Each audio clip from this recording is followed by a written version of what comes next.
పాదయాత్రను జయప్రదం చేయండి. ప్రజా ఆరోగ్య పరిరక్షణ పాదయాత్రను న్యాయం చేయండి. కిడ్నీ బాధితులకు న్యాయం చేయండి. కిడ్నీ బాధితులకు న్యాయం చేయండి. న్యాయం చేయండి. కిడ్నీ బాధితులకు న్యాయం చేయండి. న్యాయం చేయండి. కిడ్నీ బాధితులకు న్యాయం చేయండి. జయప్రదం చేయండి. ప్రజా ఆరోగ్య పరిరక్షణ యాత్రను.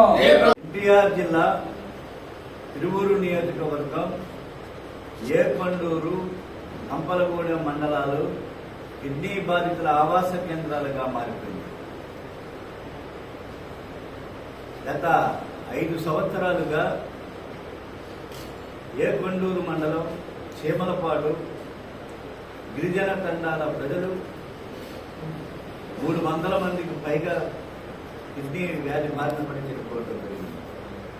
కంపలగూడెం మండలంలో అనుమల్లంకలో ఒక గ్రామంలోనే 44 మంది కిడ్నీ వ్యాధి పీడితులు ఉండటం మరో ఉద్దానంలాగా మారుతున్నటువంటి పరిస్థితి.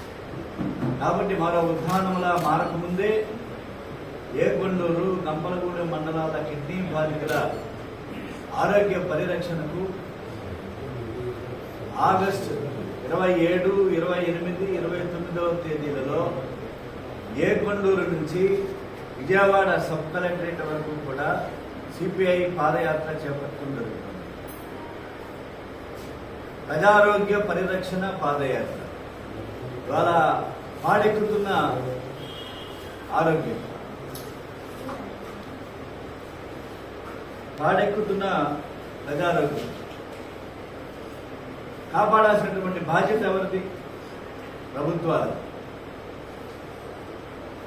కృష్ణా జలాలను సరఫరా చేస్తామని చెప్పి ప్రభుత్వాలు అనేక వాగ్దానాలు చేసినాయి. 50 కోట్ల మంజూరు చేస్తామని చెప్పారు.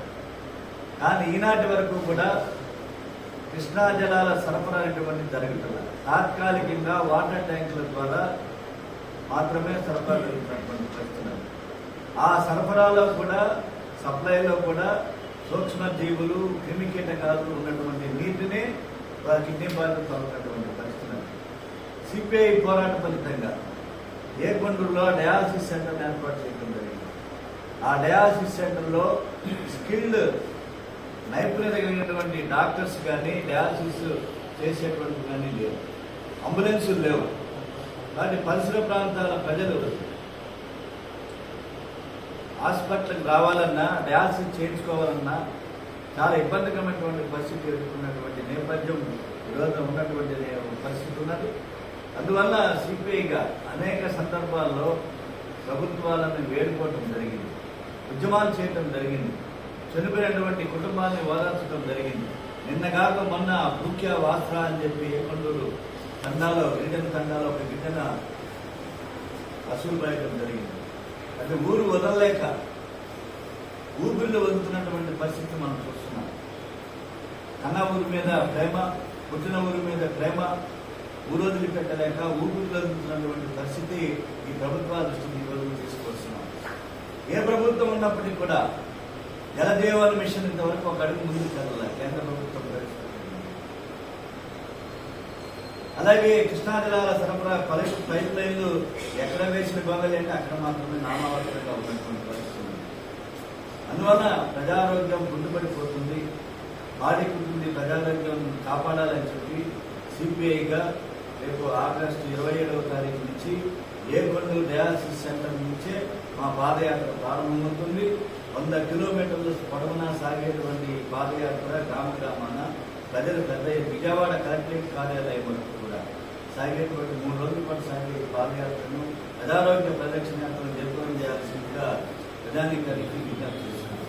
ఇదే సందర్భంలో కొండపల్లి, ఇబ్రహీంపట్నం పారిశ్రామిక కాలుష్యం వెంటాడుతూ ఉన్నది, వాయు కాలుష్యం వెంటాడుతూ ఉన్నది.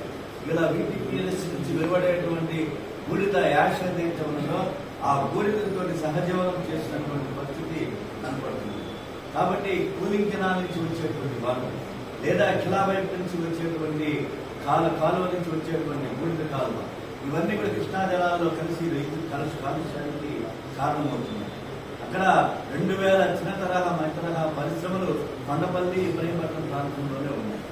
కాబట్టి ప్రజారోగ్యానికి వాళ్ళు పాడి పెడుతున్నారు. ఇటీవల కాలంలో ఎన్టీఆర్ జిల్లాలో వరుస ప్రమాదాలు జరుగుతున్నప్పటికీ కూడా ఈ ప్రభుత్వం చెల్లించడం జరగడం లేదు. ప్రభుత్వం కాంపెన్సేషన్ ఇవ్వలేదు.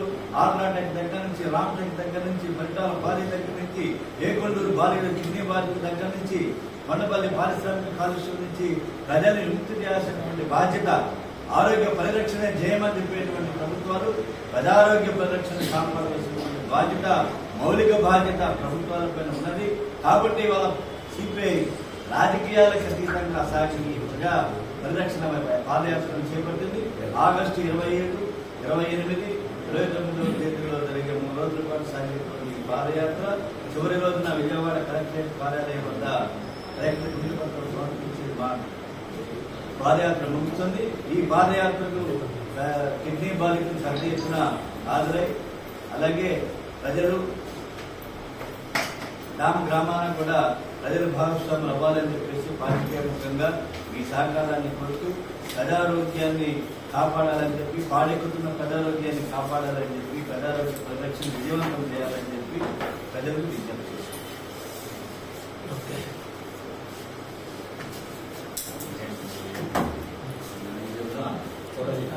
చెప్తాం వాసు ఒకసారి